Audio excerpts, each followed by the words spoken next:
ទីពីរគឺគ្មានរឿងគឺមិនស្អប់ជាដាច់ខាតមនុស្សជាច្រើនតែងតែស្អប់តាមគេអត់មានកោជំហរទេគេនាំស្អប់ក៏ស្អប់ទៅតាមគេទាំងយើងអត់មានរឿងជាមួយនឹងគេក៏មានដែរគ្មានរឿងគឺមិនស្អប់ទេធ្វើជាមនុស្សកុំស្អប់តាមគេដើរផ្លូវអត់វែងទេនៅក្នុងសង្គមនឹងសម្បូរមែនតើអ្នកមកនាំយើងឲ្យស្អប់នរណាគេម្នាក់គេអត់ចូលចិត្តបាយគេមកប្រាប់យើងថាបាយអត់ល្អអញ្ចឹងយើងអត់ញ៉ាំបាយតាមគេឬក៏យ៉ាងម៉េចគេគ្មានលទ្ធភាពរលុយគេមកប្រាប់យើងថាលុយមិនល្អទេអញ្ចឹងយើងអត់រលុយតាមគេឬក៏យ៉ាងម៉េច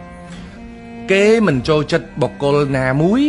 គេមកនាំយើងឲ្យស្អប់ដែរអានឹងយើងអត់មានជំហរនៅក្នុងខ្លួនទេរក្សាជំហរជាមនុស្សមួយគឺគ្មានរឿងអីគឺមិនស្អប់គេជាដាច់ខាតយើងគ្មានបញ្ហាជាមួយបុគ្គលនោះផងរឿងអីថាយើងទៅស្អប់តាមគេរៀនរក្សាជំហរខ្លួនឯង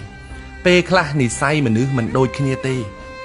គេមិនត្រូវចិត្តពេលខ្លះគាត់អាចជាមិត្តរបស់យើងក៏ថាបានដែរនៅពេលដែលយើងសែបគប់ជាមួយគាត់